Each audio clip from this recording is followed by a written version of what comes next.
Hi hi hi നമസ്കാരം. RJ സൂരജാണ്, ദോഹയെന്നാണ് സംസാരിക്കുന്നത്. ഞാനൊരു നല്ല കാഴ്ച കാണിച്ചു തരാം.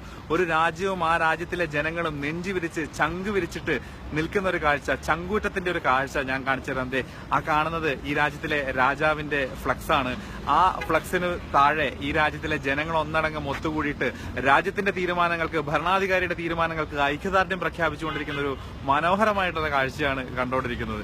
നമുക്കറിയാം, കഴിഞ്ഞ കുറച്ച് ദിവസങ്ങളായിട്ട് ഖത്തർ എന്ന രാജ്യത്തിന് മേലെ അടുത്തുള്ള രാഷ്ട്രങ്ങള് ചില ഉപരോധങ്ങളൊക്കെ ഏർപ്പെടുത്തിയിട്ടുണ്ടായിരുന്നു. ഈ രാജ്യത്തിനെ ഒരു തുരുത്തായിട്ട് ഒറ്റപ്പെടുത്തിക്കൊണ്ട് രാജ്യത്തിലേക്കുള്ള കര വ്യോമമാർഗമുള്ള യാത്രാപാതകളൊക്കെ തടസ്സപ്പെടുത്തുകയും നയതന്ത്ര ബന്ധങ്ങൾ വിച്ഛേദിക്കുകയും വാണിജ്യപരമായിട്ടുള്ള ബന്ധങ്ങളൊക്കെ വിച്ഛേദിച്ചുകൊണ്ട് ഈ രാജ്യത്തിനെ അവരുടെ വരുതിയിലാക്കാനുള്ള ശ്രമങ്ങളൊക്കെ നടത്തിക്കൊണ്ടിരുന്നിട്ടുണ്ടായിരുന്നു. ഒടുവിൽ അവർ തന്നെ പറഞ്ഞു, 10 ദിവസം കൂടി നിങ്ങൾക്ക് സമയം തരാം നിങ്ങളുടെ തീരുമാനം മാറ്റാൻ വേണ്ടിയിട്ട് എന്ന് പറഞ്ഞു.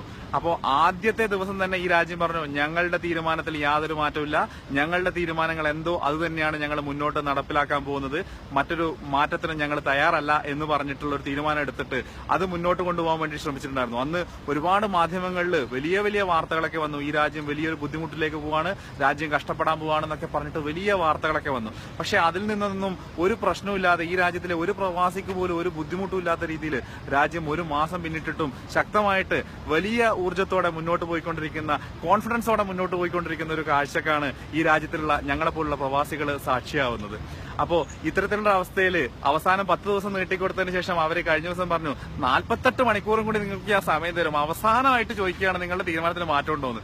രാജ്യം പറഞ്ഞു, ഇല്ല, ഒരു മാറ്റവും ഇല്ല എന്ന് പറഞ്ഞു. ഇപ്പൊ 48 മണിക്കൂർ കഴിഞ്ഞതിന് ശേഷം അവർ ആലോചിക്കണേ, എടാ അവര് വന്നിട്ട് ഒന്നും പറയുന്നില്ലല്ലോ, ഇനിയിപ്പോ നമ്മൾ എന്താ ചെയ്യാന്നുള്ള രീതിയിലുള്ള ചർച്ച അവരുടെ ഭാഗത്ത് നടന്നുകൊണ്ടിരിക്കുകയാണ്. അപ്പോൾ അതെന്തായാലും നടക്കട്ടെ.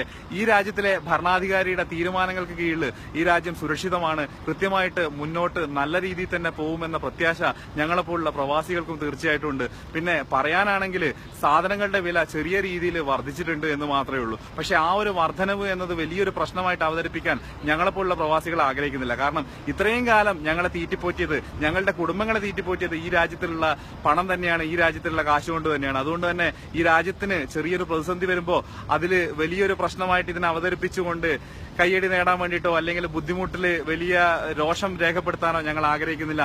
രാജ്യത്തിന്റെ അവസ്ഥകൾക്ക്, രാജ്യത്തിന്റെ തീരുമാനങ്ങൾക്ക്, ഭരണാധികാരിയുടെ തീരുമാനങ്ങൾക്കൊപ്പരം ചങ്കൂറ്റത്തോടെ ഞങ്ങളും നെഞ്ചുവിരിച്ചിട്ട് പറയും ഖത്തർ ഡാ എന്ന്. ഖത്തറിന് എല്ലാവിധ ഐക്യദാർഢ്യം പ്രഖ്യാപിച്ചുകൊണ്ട് ഒരു ഇന്ത്യക്കാരനായ പ്രവാസി എന്ന നിലയിൽ സ്നേഹപൂർവ്വം ഐക്യദാർഢ്യങ്ങൾ പ്രഖ്യാപിച്ചുകൊണ്ട് RJ സൂരജ്. നന്ദി, നമസ്കാരം.